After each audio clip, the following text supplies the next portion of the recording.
What can you do when the unexplainable floats before you? Well, how about we make it explainable? Hiya! I'm Ink, and welcome to the Nook. Hope y'all are at peace with the moment, and if not, head outside and lay in some grass or against a tree and just breathe.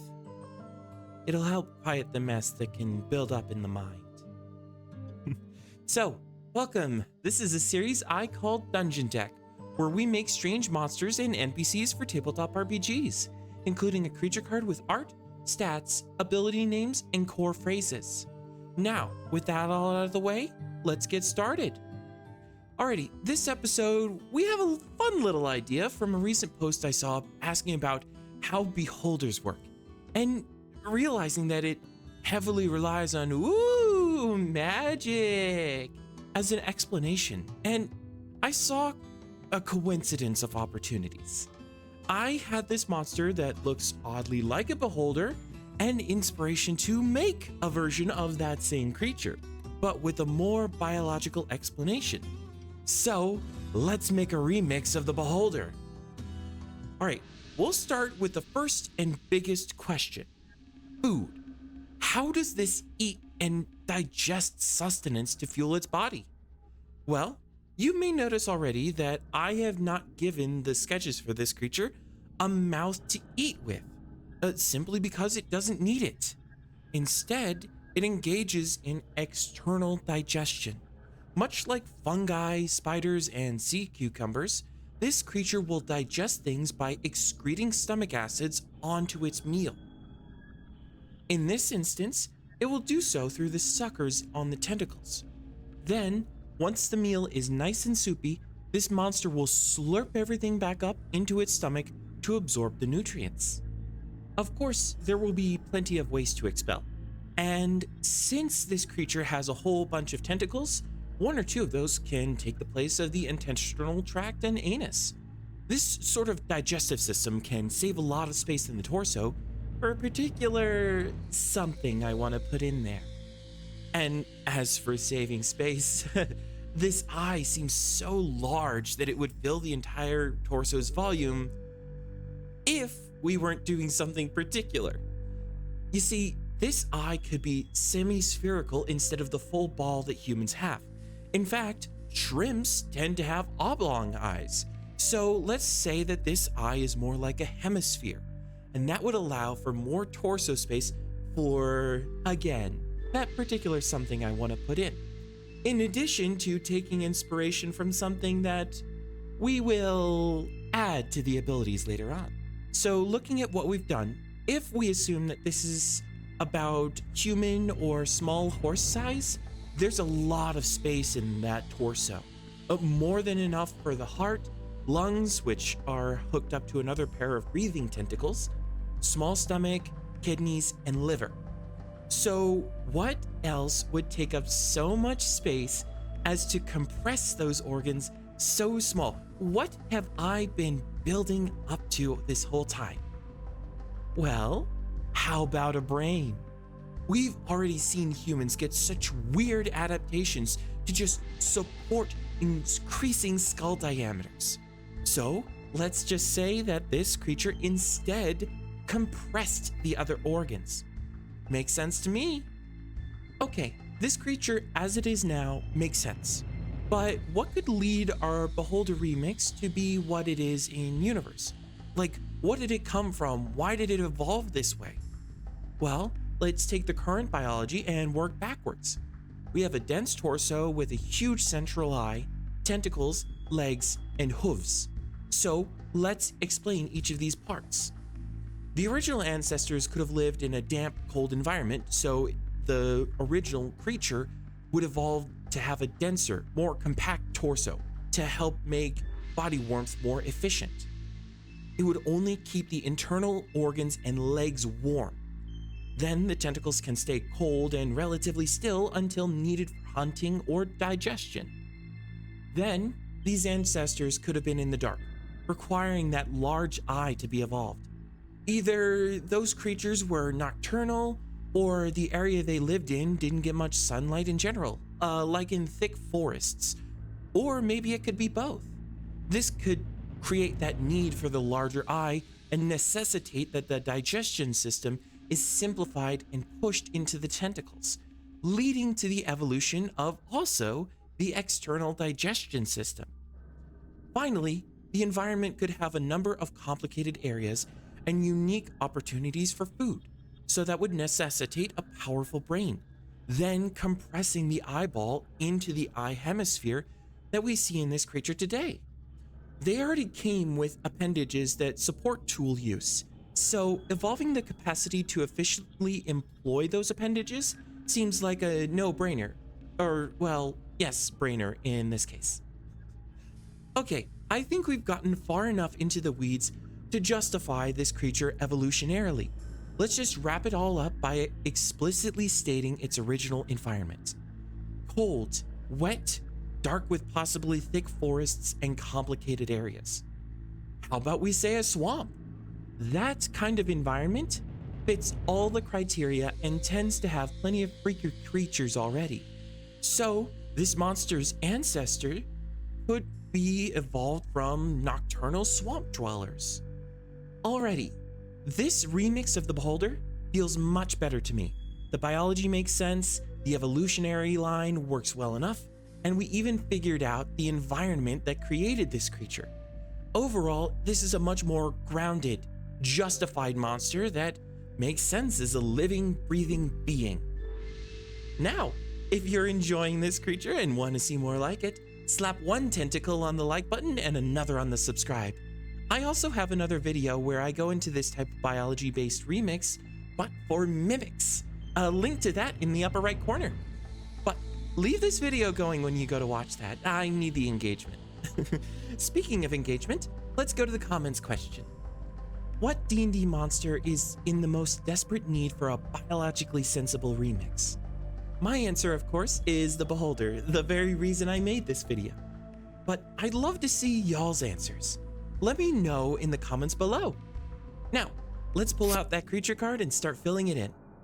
First off will be the name. Beholders have a few different species based on synonyms of their original name. Spectator, gazer, observer, overseer, and probably a few more that I don't know off the top of my head. So let's go with that. Something that perceives, something that acknowledges. How about we do a regarder? This pushes the idea that this is a more respectful, if not social creature. Something that could be a someone. Next are the abilities. This will help illustrate what a regarder can do and some starting points for their talents. Let's begin with the external digestion. As mentioned earlier, they pump stomach acid through their suckers on their tentacles to eat.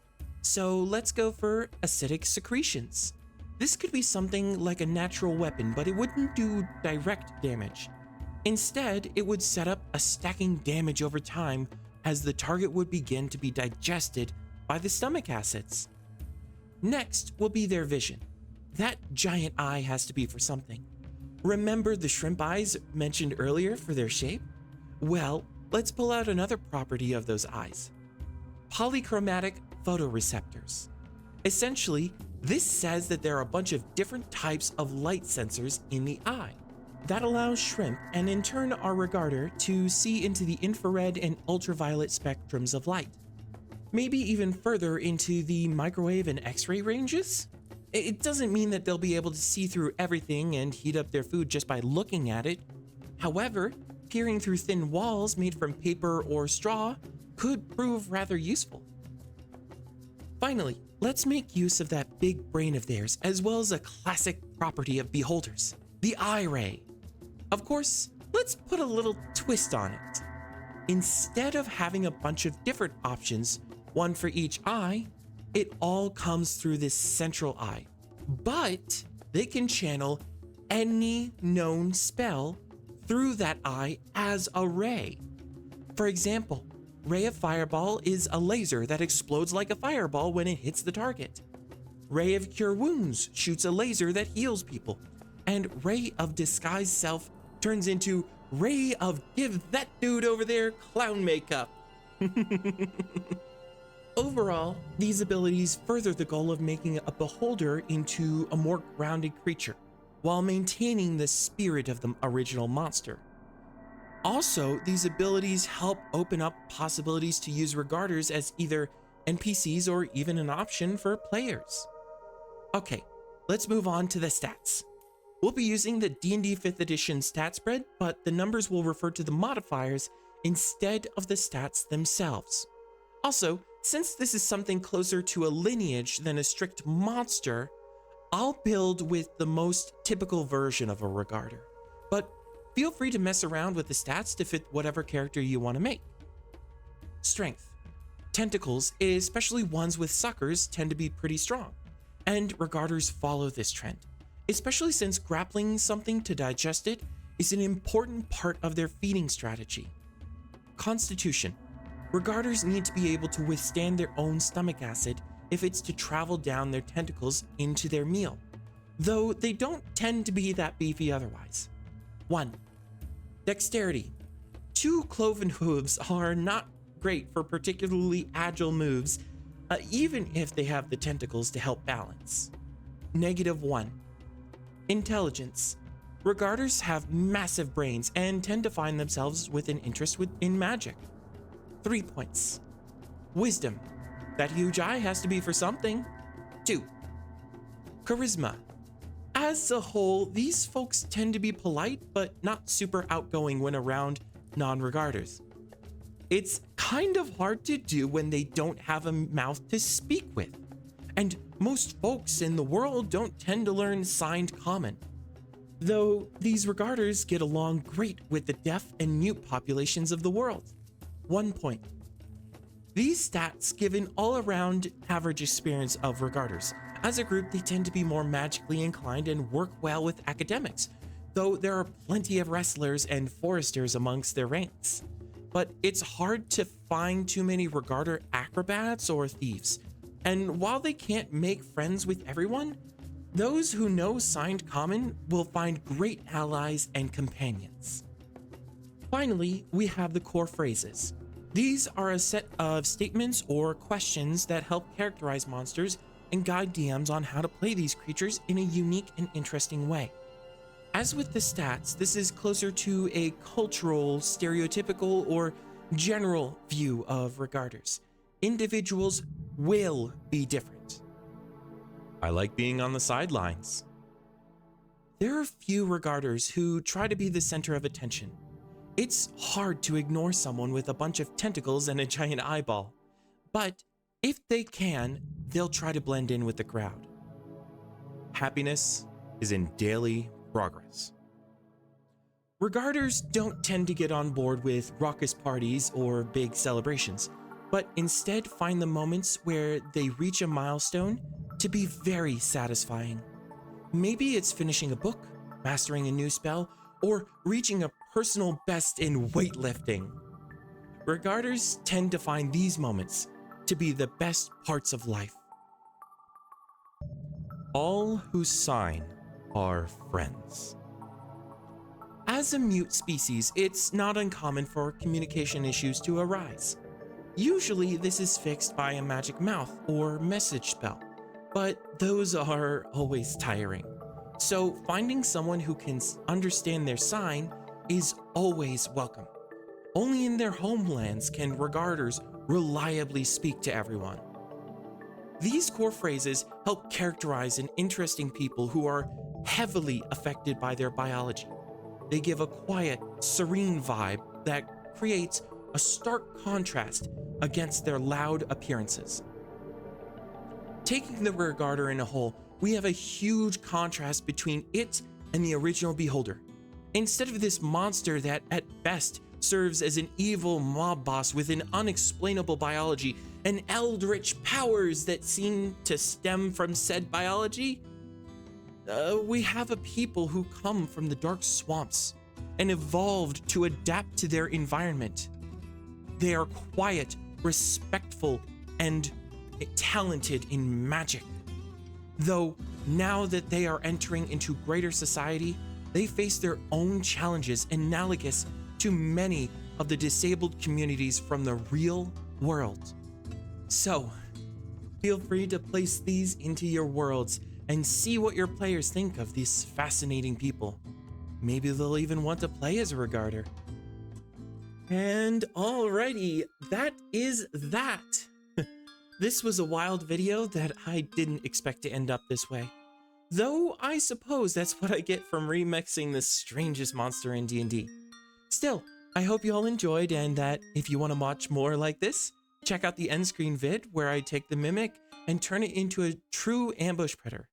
And take a moment to share this video with someone who might enjoy it. I know I love getting to see what my friends watch. And if you are one of the folks brought here by a friend, I'm glad you took the time to partake in your friend's world. Alrighty, with that, let's bring this video to a close. For those of y'all with dark skies, good night. And if you have bright days, good morning. Whatever part of the world you're from, I hope you have a lovely morning, afternoon, evening, and night. Goodbye!